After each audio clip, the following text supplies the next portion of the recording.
All right, everybody, welcome back to another episode of Word with Ty Brownlow. I'm your host, Ty Brownlow, and remember, no one is worthless, no story is worthless. And today, ladies and gentlemen, we got a very special guest for you. I'll give you a couple of words about my guest. Care, hope, scholar, diplomacy, all the way from Arlington, Virginia. Please put your hands together for Janani Mohan. Hope I said that. Please. Thank you. No, that was set perfectly. So thank you. Great introduction. And I loved those words. So thank you so much. Okay. All right. So I'm glad you like those words because that's what our interview today is going to be about. And first and foremost, we're going to start with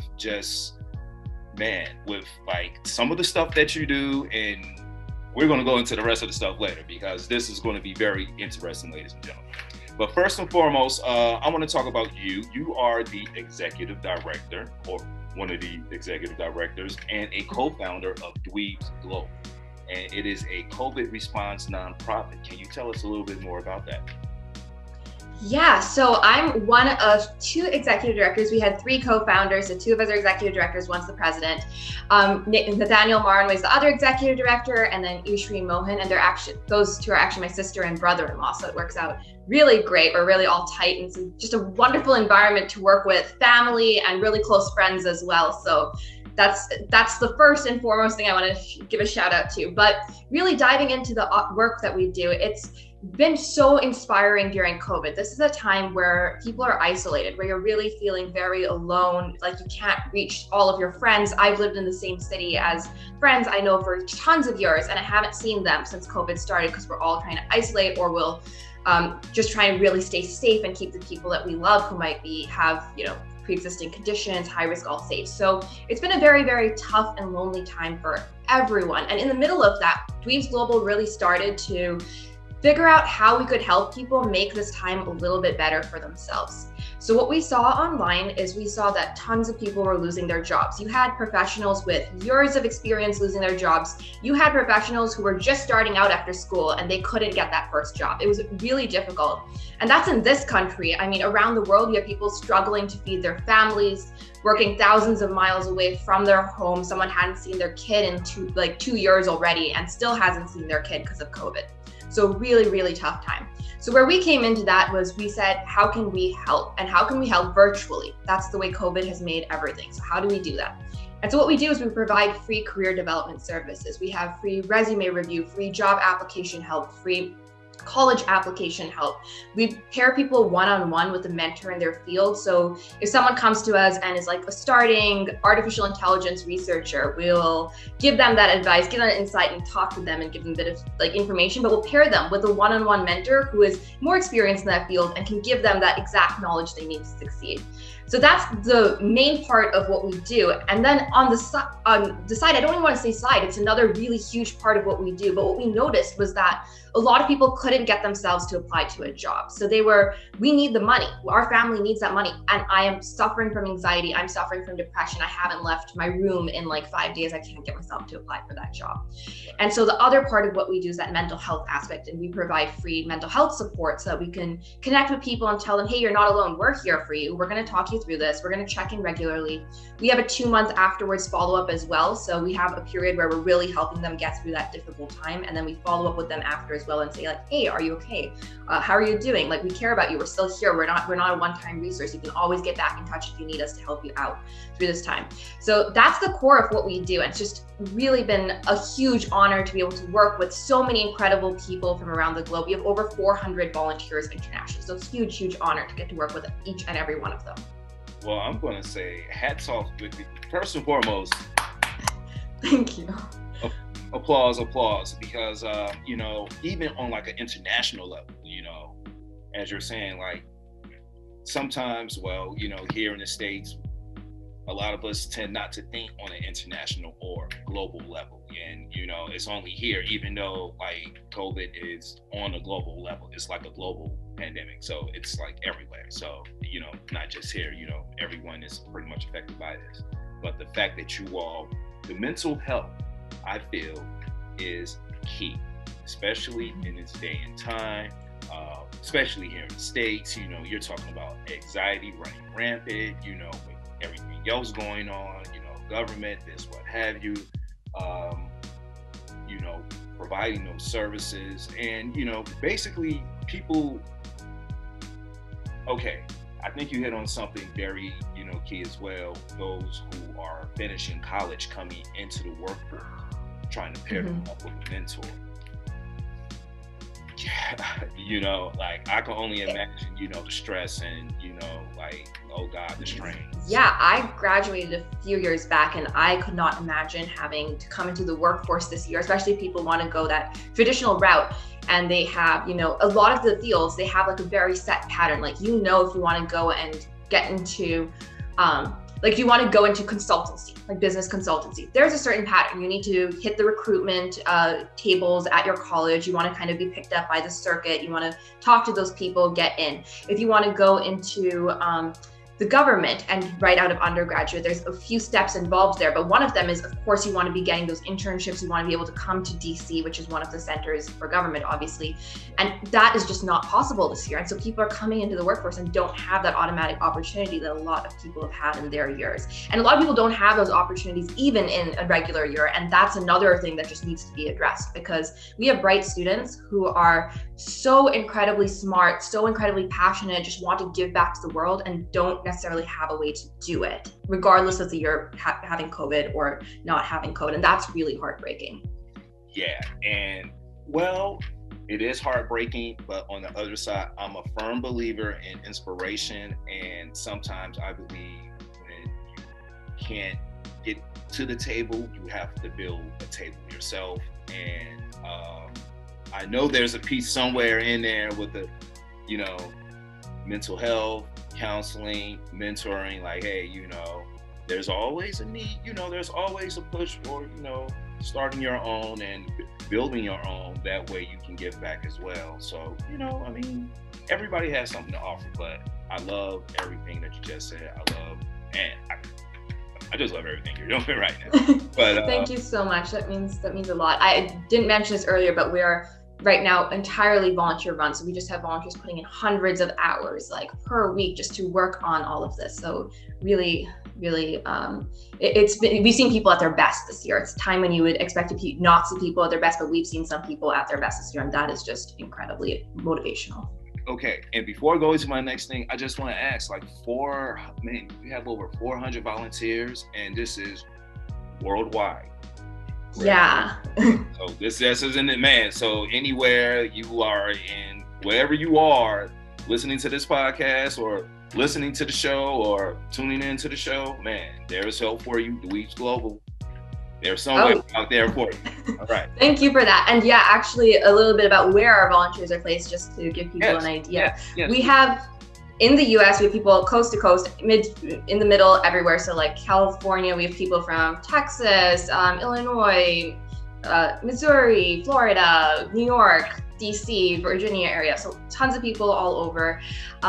We have, and then outside the US, we have people in West Africa, South Africa as a region, not only the country, South Asia, East Asia, Europe, South America. So just really international. And that's where our volunteers are from. The people we help are from even more countries from around the world, because we've helped over 1,000 people since we started back in last year in April. So from all over. So if you need help, you can also get in touch with us. We'd love to have you with us as a volunteer, but also if you need help, please feel free to get in touch. And I'm so glad you talked about the international aspect, because we're going to get into that a little bit later about you. So, but before we get into that, I want to talk about this Brighter Tomorrow challenge you all have going on right now. And basically, I want you to talk a little bit more about it, but you know, there's a, you know, video or photo aspect to this as well. Yeah, so the Brighter Tomorrow challenge was, I think the way to start about this is start with where we came up of this term Brighter Tomorrow, which I think is something that people hear every so often. You'll hear the term like, okay, we want to work towards a brighter tomorrow. We want hope, we want optimism, we want something beautiful to look forward to. And when we were thinking about what our goal at Dweebs Global is, like what the primary goal is we want to tell people, like, even if you're alone, even if you're feeling completely like at a loss of who you are right now because of the way the world is or who the people around you are. Even if you're that way, there is a brighter tomorrow. And the brighter tomorrow comes when we help one another. Like, that is the brighter tomorrow. You reach out to someone and you help them, and then they might never be able to help you back, but they're able to reach out to someone else and they help them, and it just continues on and on. And so it's these chains of beautiful helping each other and really building on that. And in the virtual world, we wanted to tell people it's still possible to help, because a lot of people think about it in terms of, can I carry like this old woman's groceries from the grocery store, right? Or things like that. And those are amazing ways to help, but with COVID, there are still ways to give back. And that's where the Brighter Tomorrow Challenge came in. So we were encouraging people to post videos with what they did to help out other people during COVID. So we had people posting on Instagram with these short little videos. And the entire challenge was kicked off with this amazing video that was taped with actors, amateur actors, professional, all the way from amateur to professional actors from around the world. So we had people in the DC area, but also people in, I believe, India and West Africa and Europe tape as part of that video. And our video production team is out of Pennsylvania and Finland. So that's Roger Glass and Ari Maunula. They worked really hard, turned over like this great video, incredible music, all which was new. And we put it together. And the story in that video is that you help someone and they'll help someone else. And then someday, years down the road, that might circle back to you. You will have no idea that it even did, but that's the beauty of it all. So it starts off with this lawyer who's suffering from depression, and she reaches someone in West Africa, Nigeria, reaches out to her and says, hey, I want to become a lawyer in the US. How do I go about doing this? And so she provides him advice. And then he, in turn, is a graphics designer. So he is doing he's willing to help people out. And there's a yoga instructor, and he says, hey, I'll build out your yoga instructor platform for you and like graphics design for you.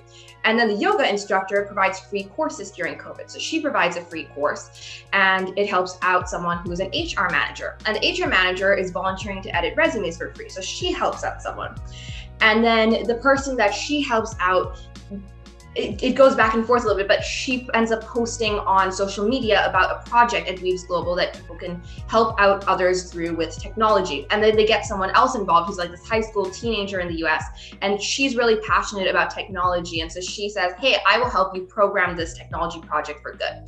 And so now you're continuing on in the story, and eventually it wraps back around where there's this mentor who receives that technology for good, which is going to help out his son who has visual impairment. So it's to help out that son who receives that technology, it helps his son, and then in turn, he's a mental health mentor, and he talks all the way back to that original lawyer, and he helps her walk through some of her mental health problems and get better.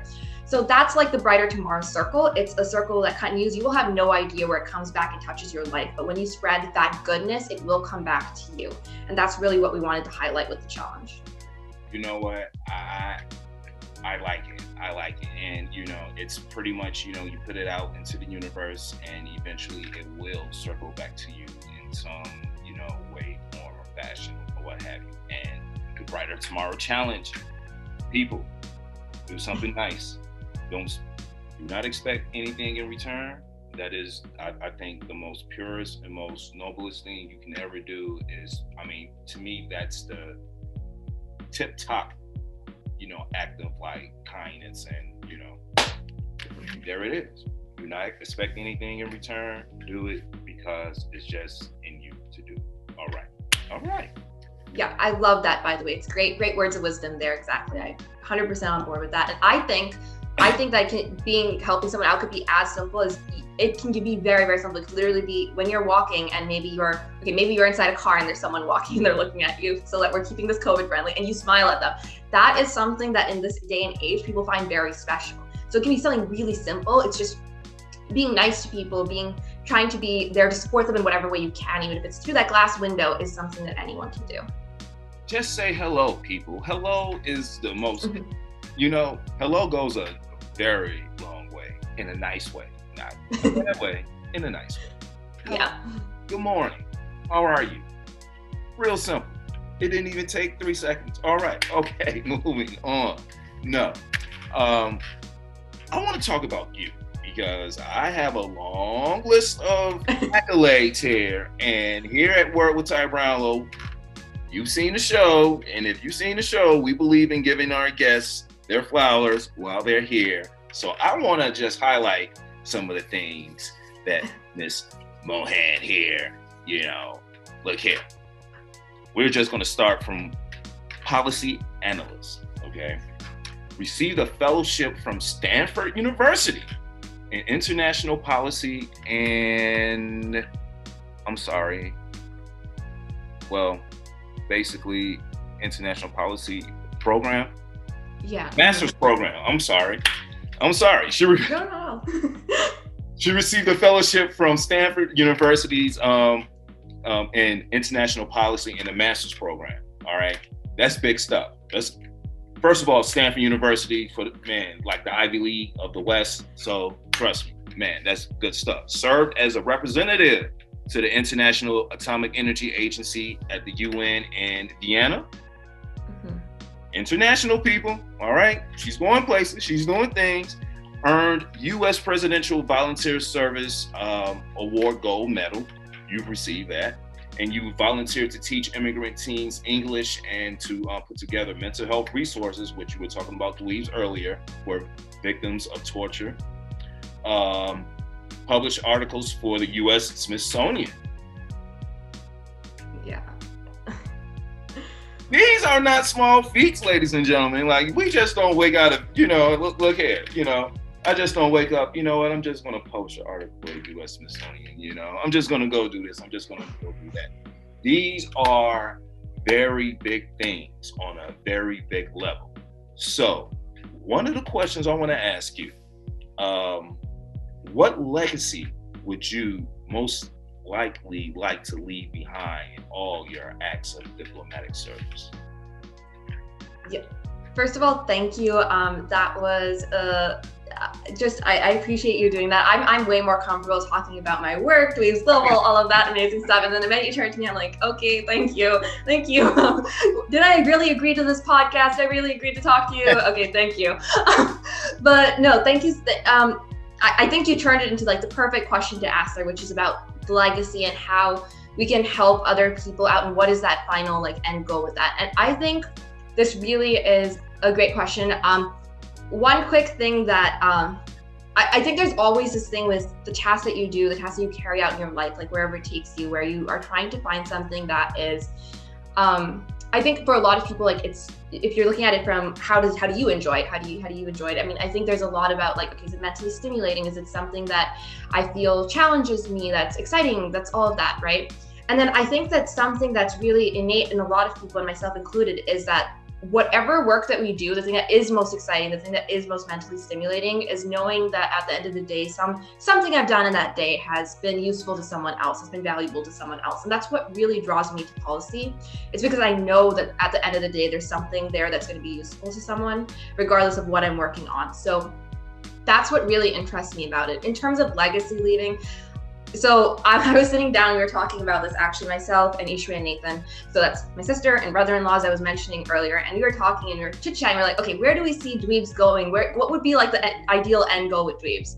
And the reason I call it Dweebs, by the way, is because our organization is called Dweebs Global, but our mentors are called Dweebs. So we often use the term Dweebs a little bit interchangeably there.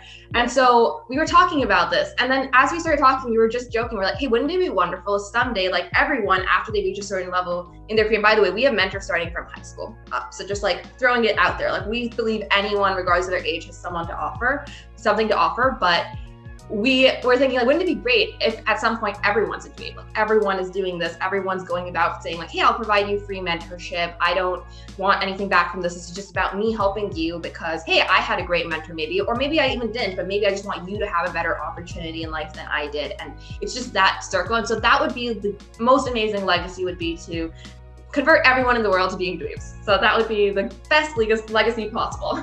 Okay, hey, you know what? Dweebs, knowledgeable. That's what it means to me. So yes, I'm a Dweeb. Yes, because I like. Thank you. And I like displaying that, and I like being informative, which is why I love having guests like you on my platform, so they can talk about themselves and the things that they're doing as well, which sort of goes into my next question. So let me ask this to you. How can diplomacy affect change on a local level for the better, in your opinion?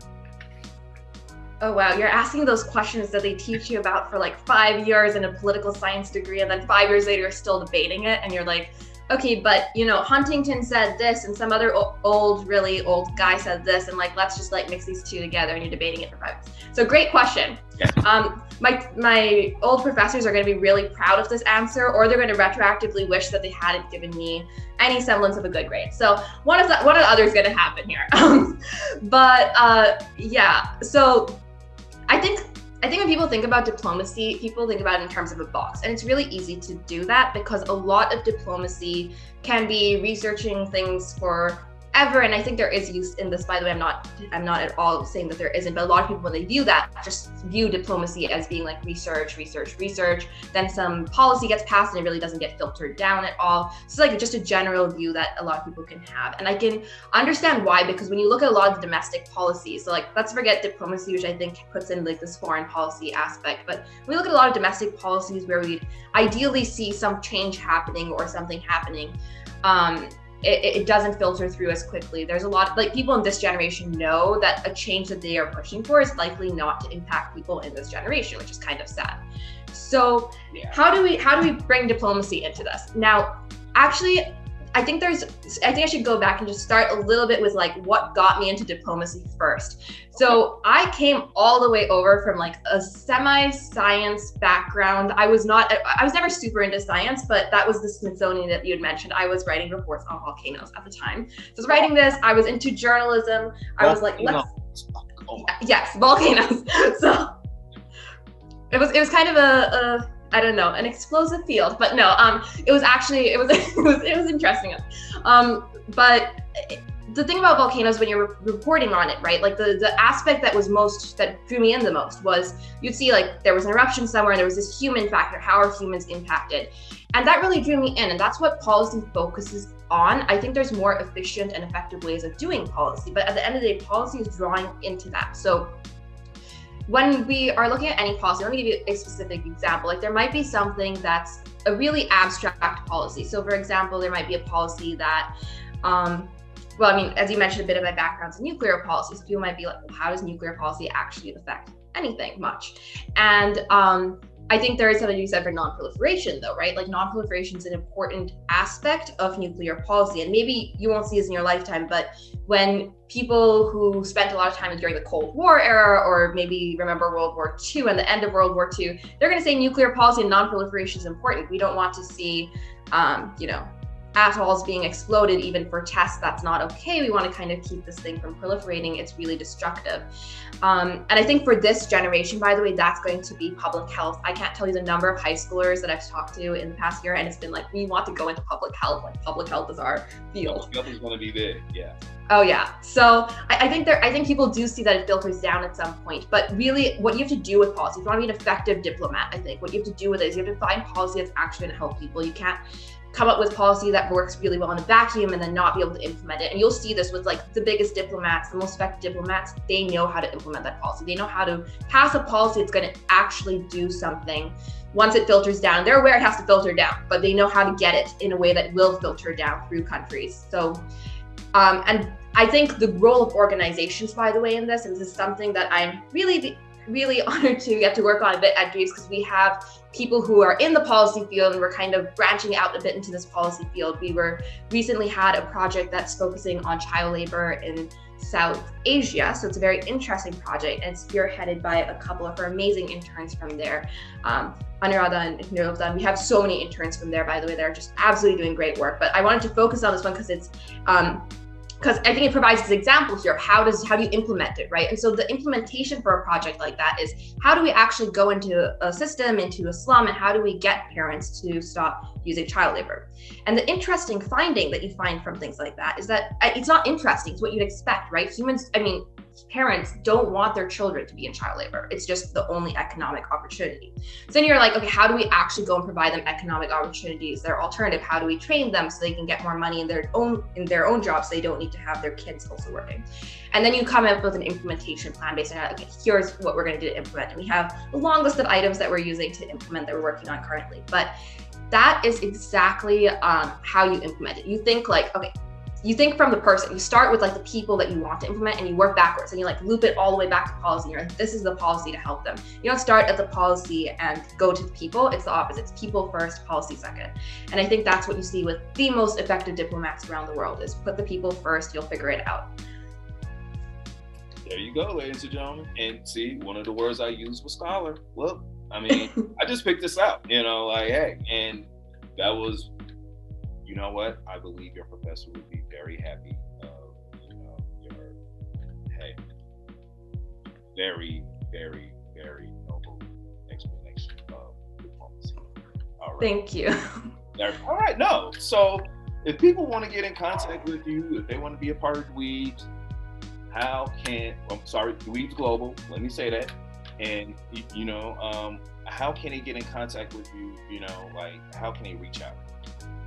Yeah, so thank you so much for giving me the opportunity to talk a bit about this, because I am always looking to recruit some amazing people from around the world. So how to get in contact with us. So our website's dweebsglobal.org. That is DWEEBSGLOBAL.org. So you can go ahead to our website. You'll see that there's a contact form at dweebsglobal.org/contact. If you have a query, if you want help in your career, if you want mental health support, and that you can even request anonymous mental health support, by the way. So if you want that, you can go ahead and submit that form, and we will match you with a one-on-one mentor who will help you out, who will support you in your journey and make sure that you have a bit of a brighter tomorrow, to wrap around to that. But really, like, that's really what we're doing there. So we'll pair you one-on-one with someone who can help you. And then if you have time to help, this can be really limited time, by the way. Even if you think you have time for a one-off mentorship request where you could help someone who's interested in your career by talking to you, or maybe someone who's interested in, who has mental health problems, and you are willing to kind of go through that training and become trained to help them out on that. Please feel free to join us. That's dweebsglobal.org/volunteer. And I strongly recommend doing that. I have to say, like, this is not just me saying like, okay, my org's great, go for it. I'm saying like the people are great. Like, the people are incredible. And this really wraps it around to the people. But just being around some of these people motivates me to work more, to do better work. And I think that's true of all of us working there. It's just like, we talk to each other and we're like, oh, you're doing this project and you have spent like so many hours and you're just doing it because you want to help people. Hey, I'm really motivated from this. I want to do something else. Let me go do this and work on this. And it's really creative. I tell people all the time, the way our internal system works is very social entrepreneurship-like, more so than managerial, because you have a good idea. There's going to be and it's in line with our mission, there's going to be a way for us to implement it. We have people working on these tech projects for good, as I was mentioning. They're programming technology for people with disadvantages to help them through their daily life. We have people working on building different mental health projects. So one of them is going to focus on PTSD and veterans' health. Our policy team has these policy projects. I mentioned the one on child labor, but we also have one on anti-immigrant attitudes in the US, and also on women's rights in the workplace and making sure women have more equality in the workplace. So we have a few going on there as well. And basically every team we have, so we have professionals in every field you can think of, and every one of those teams has these special projects they're working on. And the reason they do this is because we have amazing volunteers from around the world who are passionate and know they have certain skills, and know that they have the time to give those skills back and to volunteer in that way. So whether you have time just to mentor, or whether you have time to come in here with some bright idea that you want to see implemented to help other people out, please join us. You can do that at dweebsglobal.org/volunteer, as I mentioned, or you can email us at info@dweebsglobal.org for help with moving through that process. All right, people, you just heard the lady. Please reach out for those who are in a supportive state of mind. You have something to offer. You have that bright idea. You want to give back. dweebsglobal.org. There you go. All right. There we go. All right. So we have had ourselves a very nice time here talking about you. All right. But we have come to the question of the hour, the question that my show's known for, so I have to ask. All right, I'm preparing myself now. Just no. Anyway, okay. So, Miss, I'm going to get this name correct. Janani. All right, Miss Janani Mohan. What is the one word that best describes you and why? Well, here, I'm going to ask you to deal with you. I'll answer this and then you have to answer it. And I would love to hear what your one word is. But I will, my one word I would say, and this is just, I'm very much into how I'm feeling at the moment. And I would say, having been able to think about all of the amazing people I've been honored to work with, I feel very empowered, just empowered to know such awesome people, empowered because I'm fortunate enough to be in a situation where I have Wi-Fi, internet, which I think is like really the key way that we are able to help people. I'm empowered because I'm in a situation where I can see things going around in the world that I don't necessarily like, and I can work on fixing it, and that is empowering. And I'm empowered because I have an amazing team. The entire team at Dweebs Global is incredible. We have an incredible director of technology, Hamza Khalid, and working with my family is great. I just feel so empowered through all of that. So, but I think the number one reason I'm empowered is because I feel like I have been able to look at certain things that have happened in the past and things that I haven't agreed with and things that have been going really wrong in society, and I've been able to do something about it, or at least try to do something, and that is just empowering. It's a beautiful feeling, and it's not something that you require any special skills or anything besides a kind heart to be able to feel like that. Just as long as you're able to try to make progress, to do something to change the world, you could feel empowered too. So that's how I feel, and that's how I hope everyone can feel after not only listening to this podcast, but also going out there and doing something nice and amazing for other people.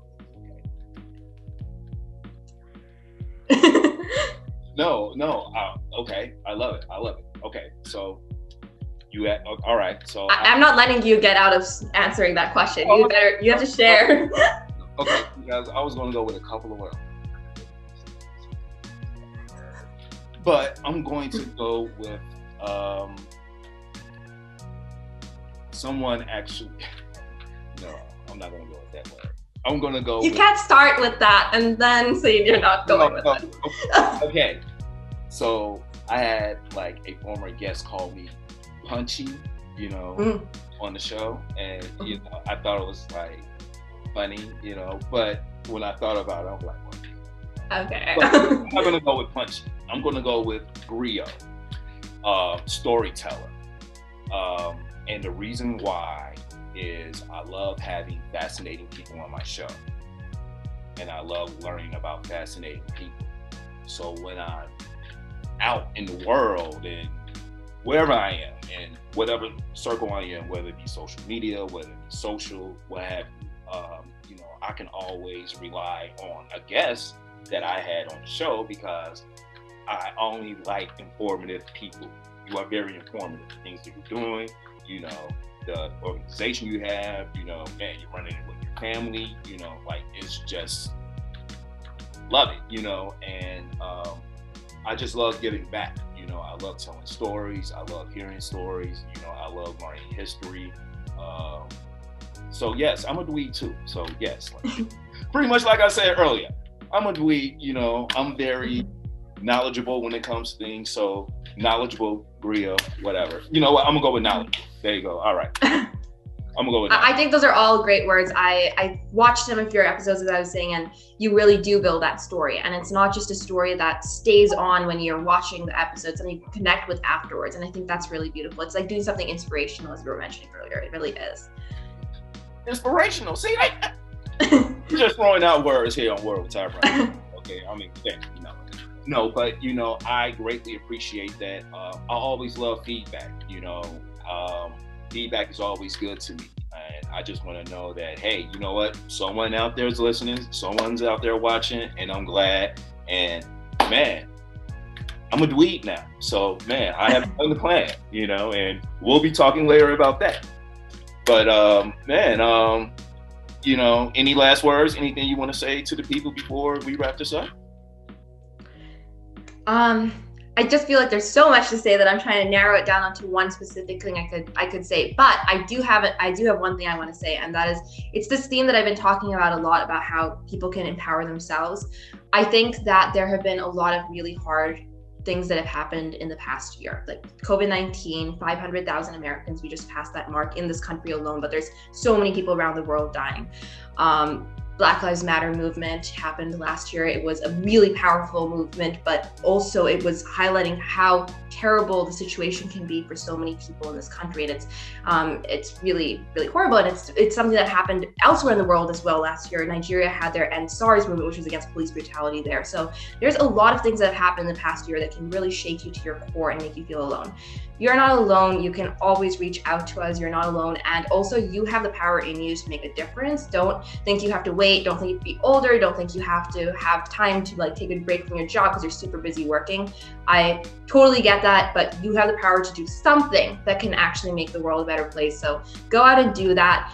The way that everyone has gotten through this past year is by relying on someone around them. And so you have the power to be that person, but you also have the power to find people in your life who can do that for you. So you're powerful, and just go forward and go help people, because that's what makes the world a little bit brighter. And also that's what helps us move forward from times like this. Like, we have to move forward, and that's what's going to get us there. I like that message. I like that. You know, like, you can be someone else's comfort, but also go find those people who can comfort you as well. So, yes. All right. Do that, people. Do it. Lady, do it. All right. Do it, everyone. Ty's telling you to do it. You have to now. Well, man, you know, hey, there you go. Truer words have never been spoken. No. All right. No, we're going to wrap this up. All right.